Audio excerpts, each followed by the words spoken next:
mata mencorong tanpa rai.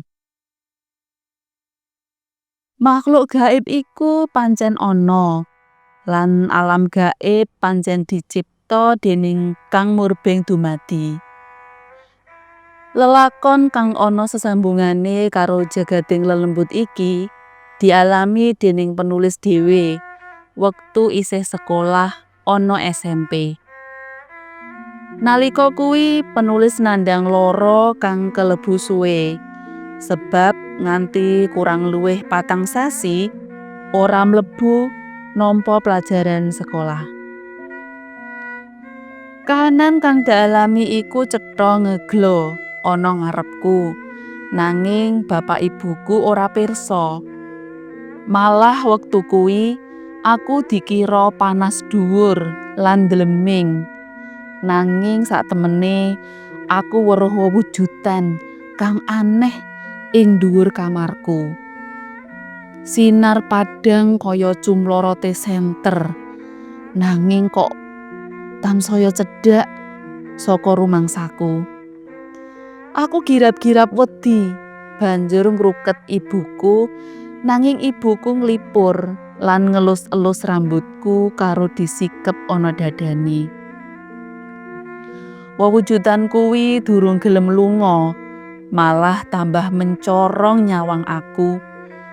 Babar pisan mata kuwi ora ana raine. Cetha banget pancen sinar padhang kuwi mata. Sing aneh, raine pancen ora ana. Sakiwa tengene sinar kuwi peteng ireng. Bapak lan keluargaku melu goleki sumbering sinar padhang kuwi, nanging kabeh ora bisa ngerti. Malah bapak melu bingung. Geneo aku tansah bengak-bengok wedi marang cumlorote mata kang tansah nyawang kaya arep nubruk aku. Sawise ilang sinar mencorong, awakku tambah panas lan aku krasa wedi sebab aku tansah kelingan mata kang ngincer arep nubruk aku. Wong tuaku uga sumelang. Pancen makhluk gaib iku ana lan percaya yen kuwi uga titahe Gusti. Mula bapak ibuku njaluk tulung marang wong kang paham bab kuwi. Ora lali tansah nyuwun marang Gusti Kang Maha Kuwasa, aja nganti ngganggu gawe awakku kang pancen wektu kuwi lagi nandhang lara tipes. Manut kandhane wong kang paham bab gaib, pancen mata mencorong kang tansah nyawang aku wektu kuwi makhluk gaib sing tunggu watu kursi kali wetan omahku.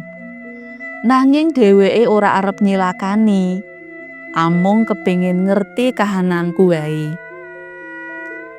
Sinar kang mencorong kuwi ora gawe wisuna, nanging teka paring tamba. Ngono kandhane simbah kang dijaluki tulung bapak ibuku. Bapakku percaya yen sing paring lara lan tamba tetep ing astane kang paring gesang. Nanging kabeh mau perlu ikhtiar lan lantaran. Sanajan wis maneka warna tamba dikupiya, durung bisa tumama. Rumah sakit lan dokter wis ora kurang, nanging larane durung ilang. Yen Gusti durung paring palilah, kahanan tetep panggah. Sawise seminggu kahanan awakku tambah sehat lan rasane beda karo adat saben. Anggonku lara kaya wis antuk tamba. Awak kang maune lungkrah saiki wis sehat kaya wingi uni. Atur panuwunku kang tanpa upama marang Gusti Kang Maha Kuwasa. Jalaran anggonku pulih saras 1000 dalane. Manut kang percaya bab gaib, kaya ngendikane simbah, merga disawang mata mencorong kuwi uga salah siji dalane Gusti paring kasarasan. Sing cetha, pancen sakwise prastawa kuwi aku bali pulih kaya wingi uni lan ora kumat maneh larane.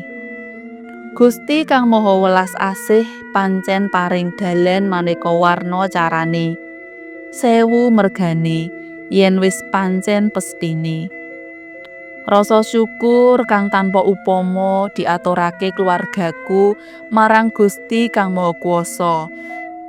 Dene kahanugrahan kang gedhe banget wis ditampa Bapak Ibu, yaiku arupa kasarasanku kang wis pulih kaya wingi uni. Mula Bapak Ibuku banjur nganani tasyakuran kanggo keluarga lan sedulur tangga teparo saking bungahe. Pancen awak waras kuwi larang regane. Ora ana gunane bondo tumpuk undung yen awak kebak lelara kang padha ngrubung.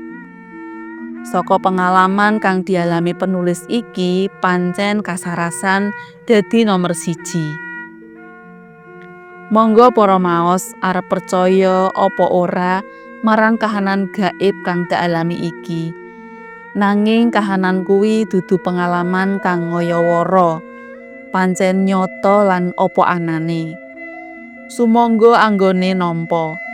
Muga-muga bisa kanggo waosan kang migunani lan dadi panglipur kagem sedayanipun.